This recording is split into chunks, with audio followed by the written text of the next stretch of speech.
Very good morning dear students. Class 9 science में हम chapter 7 diversity in living organisms पढ़ रहे हैं। और आज के वीडियो में हम the hierarchy of classification groups के बारे में पढ़ेंगे। और इसके लिए आप आपकी टेक्स्ट बुक का पेज नंबर 83 ओपन कीजिए। द हायरार्की ऑफ क्लासिफिकेशन और ग्रुप्स।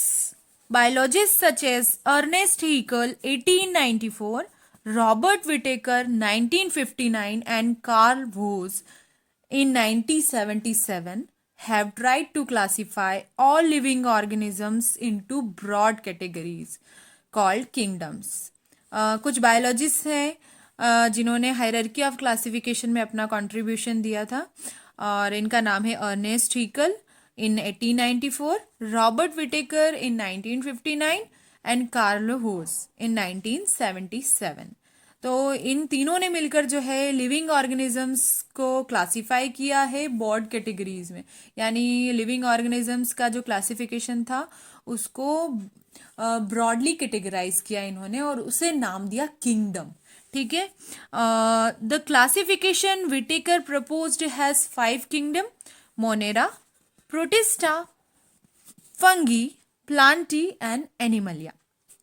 तो विटेकर यानी रॉबर्ट विटेकर ने जो है किंगडम को जो है 5 ग्रुप में रखा और इसका नाम है Monera, Protista, Fungi, Plantae and Animalia. ठीक है। और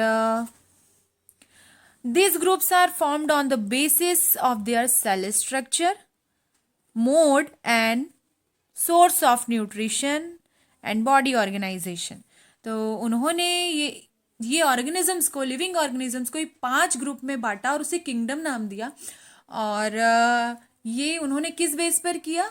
ये जो है उन्होंने ऑर्गेनिजम्स में पाए जाने वाली जो सेल्स होती है, टाइप्स ऑफ सेल्स पर, उसके बेस पर, और उनमें जो मोड ऑफ न्यूट्रिशन पाया जाता है, और मोड ऑफ न्यूट्रिशन मतलब ऑटोट्रॉपिक हैं या हेटरोट्रॉपिक हैं, और उनका जो बॉडी ऑर्गेनाइजेशन है यानी उनका जो बॉडी डिज़ाइन है वो कैसा है, इस बेस पर उन्होंने जो है एनिमल्स को 5 ग्रुप में बांटा। ठीक है, या 5 किंगडम हम बोल सकते हैं। और जो कार्ल वूस थे उन्होंने मॉडिफिकेशन को जो है जो पहला किंगडम था मोनेरा, उसको आर्कियोबैक्टीरिया में जो है इसका मॉडिफिकेशन किया, या जो पहला ग्रुप मोनेरा था उसको आर्कियोबैक्टीरिया वाला ग्रुप भी कहते हैं या आर्किया भी कहते हैं। और यू बैक्टीरिया को बैक्टीरिया भी कहते हैं। ठीक है। और इसका मॉडिफिकेशन में उन्होंने जो है मोनेरा को डिवाइड कर दिया आर्कियोबैक्टीरिया में, और आर्कियोबैक्टीरिया में एक में आर्किया और दूसरे में बैक्टीरिया को रखा। नाउ फर्दर क्लासिफिकेशन हुआ, आगे जाके इनका फर्दर क्लासिफिकेशन हुआ किंगडम का। तो इन किंगडम का जो क्लासिफिकेशन हुआ और इन्हें कई सब ग्रुप्स में बांटा गया, जैसे कि आप देखेंगे यहाँ पर दिया गया phylum, class, order, family, genus and species. तो यहाँ पर जो फाइलम वर्ड है ये एनिमल्स के लिए यूज होगा, और प्लांट्स का जब भी हम क्लासिफिकेशन करेंगे तो प्लांट्स के क्लासिफिकेशन का जो पहला स्टेप है वो डिवीजन होगा, और डिवीजन के बाद आफ्टर दैट आप देखेंगे class, order, family, genus and then species. तो प्लांट्स और एनिमल का जो क्लासिफिकेशन के जो नाम हैं वो सिमिलर रहेंगे, लेकिन सिर्फ जो एक वर्ड है फाइलम, और फाइलम वर्ड एनिमल्स के लिए, डिवीजन जो है वो प्लांट्स के लिए यूज होगा। और फाइलम को हिंदी में प्रभाग बोलते हैं और डिवीजन को भी हिंदी में प्रभाग बोलते हैं, लेकिन डिवीजन जो है प्लांट्स के लिए यूज होगा और फाइलम जो एनिमल्स के लिए यूज होगा। और आपको ये याद भी हो चुका होगा क्योंकि मैंने इसे 2 से 3 बार यहाँ पर रिपीट कर दिया। किंगडम है तो किंगडम में आप देखेंगे पहला स्टेप है, इसमें पहला जो ग्रुप है फाइलम है, आप इसे कह सकते हैं ये ग्रुप्स हैं: phylum, class, order, family, genus and species. तो फाइलम को प्रभाग बोलते हैं हिंदी में, क्लास को वर्ग, ऑर्डर को गण, और फैमिली को कुल, और जीनस को वंश, और स्पीसीज को जाति या प्रजाति कहा जाता है। ठीक है। तो इस तरह से उन्होंने मतलब हायरार्की बनाई थी क्लासिफिकेशन की, और जो कि काफ़ी सिस्टमेटिक थी, और इससे क्या हो गया कि एनिमल्स को एक कैटेगरी में रखना आसान हो गया। ठीक है। मोनेरा। अब पहला किंगडम है मोनेरा। तो इसमें जो ऑर्गेनिजम्स पाए जाते थे या ऐसे ऑर्गेनिज्म जो कि मोनेरा किंगडम में रखे गए, उनमें जो है उनका जो न्यूक्लियस था, उनके सेल में जो न्यूक्लियस पाया जाता था या जो ऑर्गेनेल्स पाए जाते थे वो वेल डिफाइंड नहीं होते थे, और उनका मल्टी सेल्यूलर बॉडी डिजाइन नहीं होता था, यानी सिंगल सेल्ड होते थे, एक ही टाइप के सेल से बने होते हैं। और इनकी जो ये डाइवर्सिटी शो करते थे, और इनके जो लक्षण थे वो डिफरेंट टाइप्स के थे। जैसे कि मोनेरा किंगडम का एक जो ऑर्गेनिज्म है वो दूसरे से डिफरेंट होता है। और जैसे कि अगर एक ऑर्गेनिज्म में सेल वॉल है तो दूसरे में सेल वॉल नहीं पाई जाती। जैसे प्लांट्स में सेल वॉल्स पाई जाती है, तो कुछ ऐसी प्लांट्स थे या कुछ ऐसे ऑर्गेनिजम्स थे जिनमें सेल वॉल्स नहीं थी। ठीक है। और सेल, अगर किसी भी ऑर्गेनिज्म में सेल पाई जाती है तो उनका जो बॉडी डिज़ाइन वो है न काफ़ी डिफरेंट होता है। और जैसे कि जो मल्टी सेल्यूलर ऑर्गेनिजम्स हैं या फिर जो यूनिसेल्यूलर ऑर्गेनिजम्स हैं, कुछ ऑर्गेनिजम्स जो थे वो यूनिसेल्यूलर थे और कुछ मल्टी सेल्यूलर थे। तो यूनिसेल्यूलर ऑर्गेनिजम्स की बॉडी मल्टी सेल्यूलर ऑर्गेनिजम्स के बॉडी डिज़ाइन से जो है वह अलग होती है। ठीक है। तो मल्टी सेल्यूलर का मतलब क्या होता है? मल्टी मतलब मेनी और सेल्यूलर मतलब सेल्स। तो बहुत सारी सेल्स से, अलग अलग टाइप की सेल्स से जिस भी ऑर्गेनिजम्स की बॉडी बनती है वो मल्टी सेल्यूलर कहलाते हैं। और ऐसे ऑर्गेनिजम्स जो एक ही टाइप की सेल से बने होते हैं, और सेल जो है लाखों करोड़ों की संख्या में पाई जाती हैं और जुड़ती हैं और हमारी बॉडी के टिश्यूज बनाती हैं।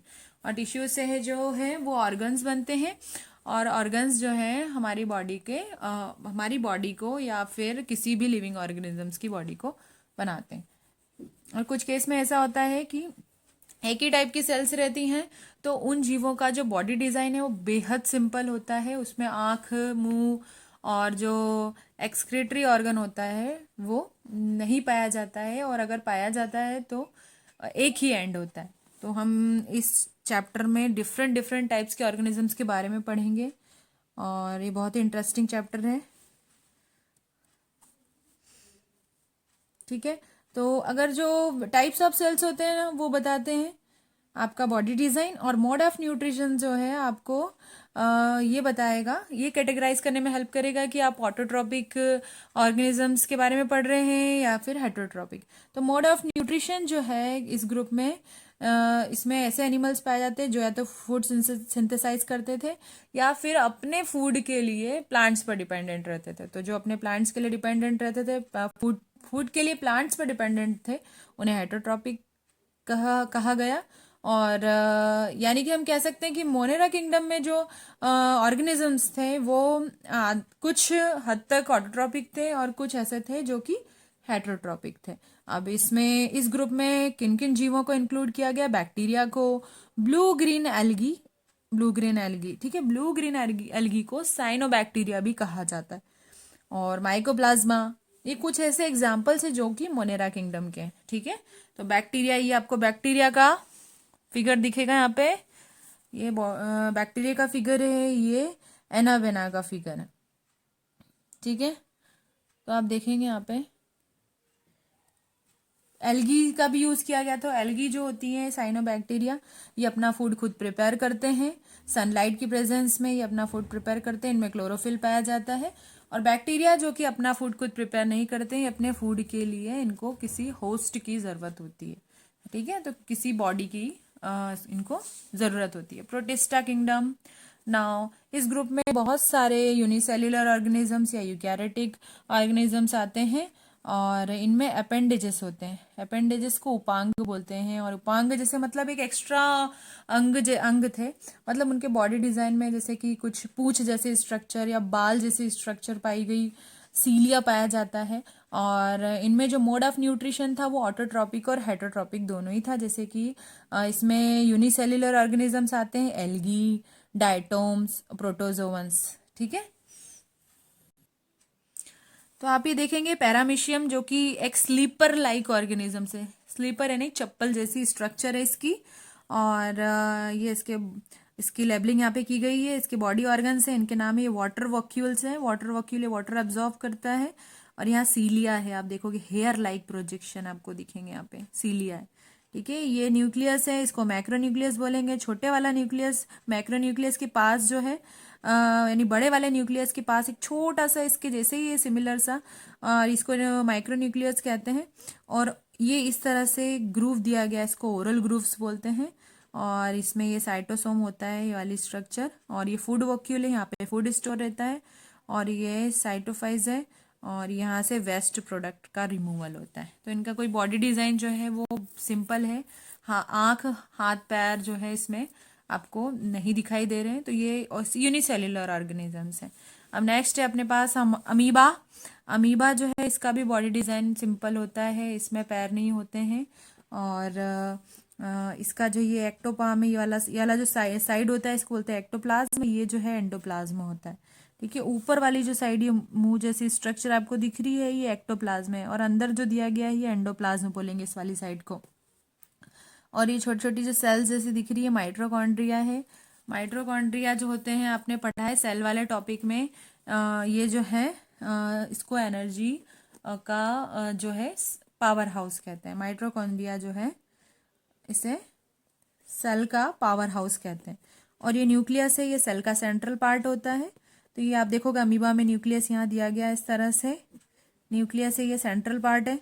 और ये छोटे छोटे क्रिस्टल्स दिए गए हैं। ये फूड वॉक्यूल है, यहाँ फूड स्टोर रहेगा। ये कॉन्ट्रैक्टाइल वॉक्यूल है। कॉन्ट्रैक्टाइल वैक्यूल का क्या काम है, ये एक्सक्रीशन करते हैं और ऑस्मो रेगुलेशन में हेल्प करते हैं यूनिसेल्युलर ऑर्गेनिजम्स को। तो एक्सक्रीशन मतलब जो है वेस्ट, ये जो फूड लेते हैं उसका रिमूवल बॉडी से होना चाहिए। तो इनकी बॉडी में एक्सक्रीटरी ऑर्गन नहीं होता है, लेकिन कॉन्ट्रैक्टाइल वॉक्यूल होता है। और इसके थ्रू ये क्या करते हैं, वेस्ट प्रोडक्ट का रिमूवल करते हैं। और इसके अलावा ऑस्मो रेगुलेशन करते हैं, वाटर को एब्जॉर्ब करना, और ये ऑस्मो रेगुलेशन करना, पानी की मात्रा को ये जो है एब्जॉर्ब करते हैं, और ये सेल्स फूल जाती हैं, और ऑस्मो रेगुलेशन को ये शो करते हैं। ये इनमें सूडोपोडिया पाया जाता है। तो इसमें पैर नहीं पाए जाते, सूडोपोडिया पाया जाता है। इसकी हेल्प से ये लोकोमोशन करते हैं। लोकोमोशन का मतलब क्या होता है कि यूनिसेल्युलर ऑर्गेनिजम्स या फिर ऐसे ऑर्गेनिज्म जो कि अपने फूड की सर्च में और अपने जो अपना शेल्टर होता है उसकी सर्च में, या एनिमी से खुद को प्रोटेक्ट करने के लिए एक जगह से दूसरी जगह पर जाते हैं। तो उस मोड को, उस मेथड को या उस मूवमेंट को लोकोमोशन कहते हैं। वैसे लोकोमोशन और मूवमेंट में डिफरेंस होता है। और यहाँ हम देखेंगे यूग्लिना। ये यूग्लिना की स्ट्रक्चर है। अब इसमें नया जो है एक स्ट्रक्चर आपको दिख रही है, पूंछ जैसी है, इसे व्हीप लाइक स्ट्रक्चर बोलेंगे। और व्हीप लाइक स्ट्रक्चर को साइंस के लैंग्वेज में फ्लैजेलम कहते हैं। ठीक है, और आप देखेंगे यहाँ पे आईज नहीं है, लेकिन आई स्पॉट जैसा बना हुआ है यहाँ पे इस तरह से। और यहाँ पे एक छोटा सा ये लंबा सा ये डॉट जैसा दिख रहा है, ये लंबा सा, ये क्या है, फ्लैजिलम। और फ्लैजिलम, छोटे फ्लैजिलम से फिर बड़ा फ्लैजिलम निकला, तो इसको फ्लैजिलम शॉर्ट बोला गया। और बड़ी वाली जो पूंछ जैसी स्ट्रक्चर है इसको फ्लैजिलम लॉन्ग कहते हैं। यहाँ पे फोटो रिसेप्टर लगे होते हैं। ठीक है, तो फोटो का मतलब समझते हो, लाइट, और लाइट के टूवर्ड्स ये जो है मूव करते हैं। तो ये फोटो रिसेप्टर है। और कॉन्ट्रैक्टाइल वॉक्यूल इनमें पाया जाता है। इनमें क्लोरोप्लास्ट भी होता है। तो क्लोरोप्लास्ट होता है तो अपना फूड भी प्रिपेयर कर सकते हैं। और ये आप देखें यहाँ पे न्यूक्लियस और न्यूक्लियोलस यहाँ पाया जाता है। ठीक है, अब नाउ फंगई नेक्स्ट कैटेगरी है। ये हेटरोट्रॉपिक यूकैरियोटिक्स होते हैं। ये जो मैंने अभी ऊपर आपको बताया ना, ये यूग्लिना, इसमें ये क्या है, ये ऑटोट्रॉपिक प्रोटोजोअन या ऑटोट्रॉपिक प्रोटिस्टा किंगडम का ये जो ऐसा ऑर्गेनिज्म है जो कि ऑटोट्रॉपिक है। बाकी के ये दोनों क्या है, ये हेटरोट्रॉपिक है, अमीबा और पैरामीशियम। ठीक है, अब फंगी के बारे में पढ़ेंगे। तो ये हेटरोट्रॉपिक यूकैरियोटिक ऑर्गेनिजम्स होते हैं। और ये सड़े गले मरे हुए फूड आइटम्स पर या फूड प्रोडक्ट्स पर जो है अपना भोजन जो है उसे अपना भोजन बनाते हैं। और ऐसे ऑर्गेनिज्म जो कि डेड डिकाइंग ऑर्गेनिक मटेरियल को एज अ फूड यूज करते हैं उन्हें सैप्रोफाइट्स कहते हैं। और इनमें से कई ऐसे जीव होते हैं, ऐसे ऑर्गेनिजम्स होते हैं जिनमें मल्टी ऑर्गेनिजम्स की तरह या मल्टी सेल्युलर ऑर्गेनिजम्स की तरह जो है जीवन जीने की चरण होते हैं, स्टेजेस होती हैं। और इनमें सेल वॉल्स होती है जो कि कॉम्प्लेक्स शुगर की बनी होती है, जिसे काइटिन कहते हैं। तो कुछ ऐसे ऑर्गेनिजम्स होते हैं जो कि मल्टी सेल्यूलर हैं और उनमें सेल वॉल पाई भी जाती है, और जो कि कॉम्प्लेक्स शुगर से, टफ कॉम्प्लेक्स शुगर से बनी होती है, उसे काइटिन कहते हैं। और एग्जाम्पल है इसके ईस्ट और मशरूम। तो ईस्ट और मशरूम में आप देखो, ये छत्रे जैसी जो स्ट्रक्चर है ये काइटिन की बनी हुई है। पेनिसिलम देख लो, एस्परजिलस देख लो, ये ईस्ट है, एस्परजिलस, पेनिसिलम, और ये जो एगेरिकस ये मशरूम है। ये ईस्ट और मशरूम जो है ये दोनों किसके एग्जाम्पल हैं? ये फंगी किंगडम में आते हैं।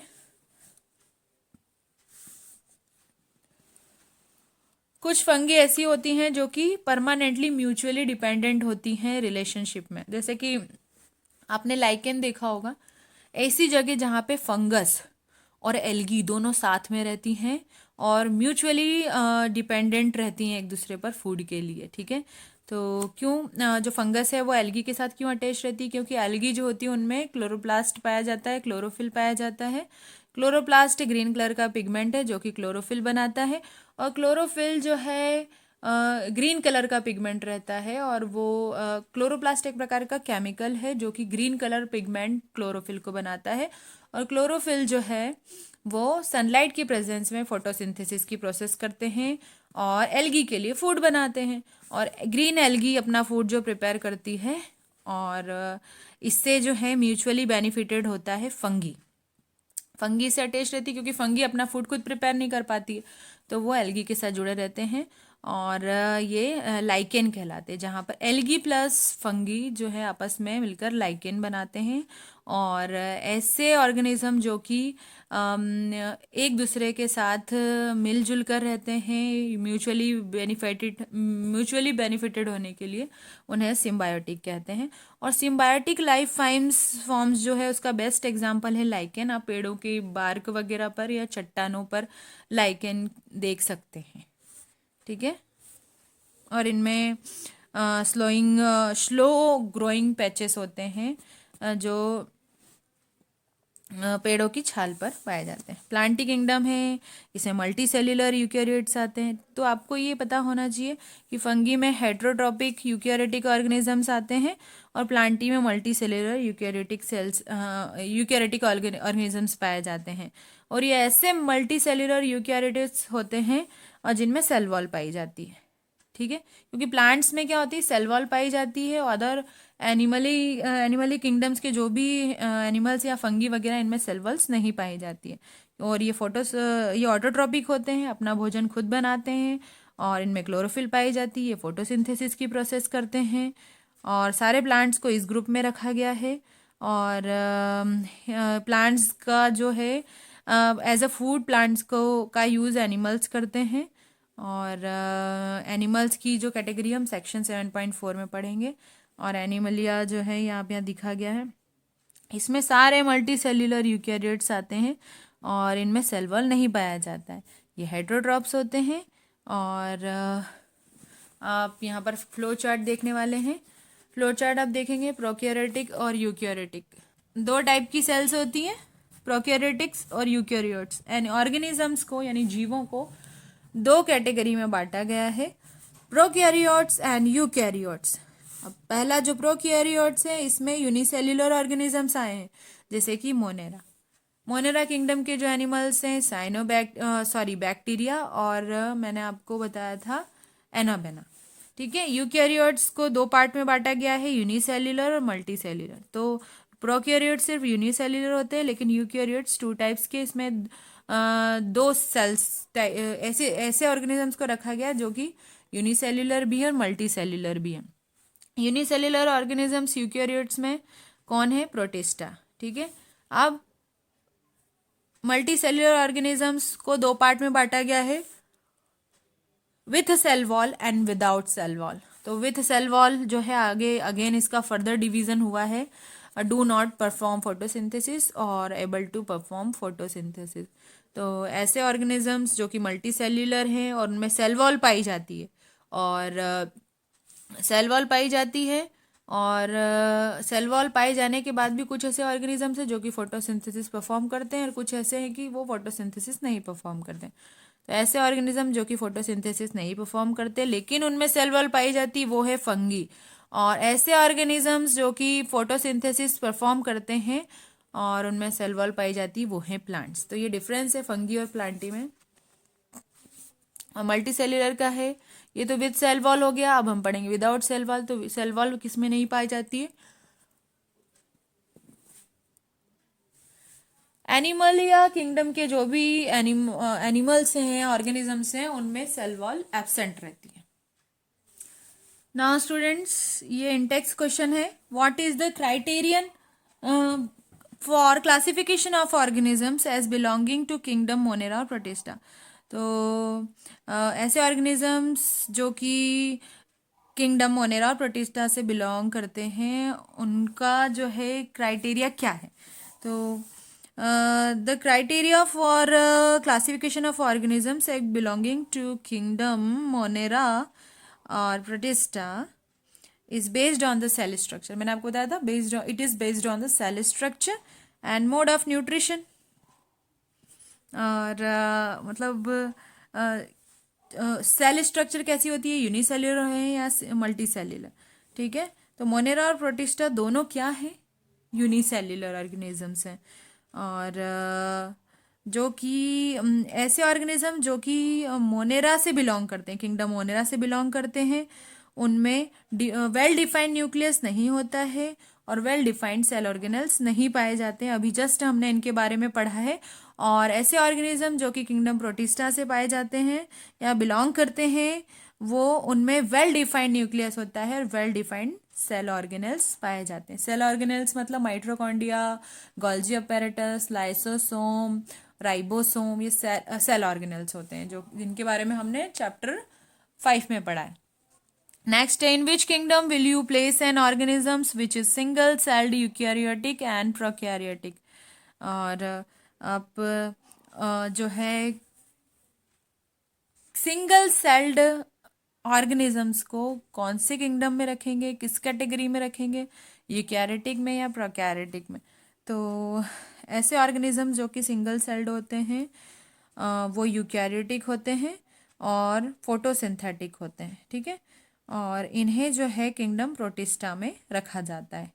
थर्ड क्वेश्चन है, in the hierarchy of classification which grouping will have the smallest number of organisms with a maximum of characteristics in common and which will have the largest number of organisms? तो जो वर्गीकरण की hierarchy है या जो उसके चरण या स्टेप्स हैं, उसमें कौन से ग्रुप के जो ऑर्गेनिजम्स हैं जो कि कम संख्या में, और कौन से ऐसे हैं जो मैक्सिमम नंबर में रखा गया है, और उनके कॉमन कैरेक्टर्स क्या हैं, और लार्जेस्ट नंबर वाले जो ऑर्गेनिजम्स हैं वो कौन कौन से हैं?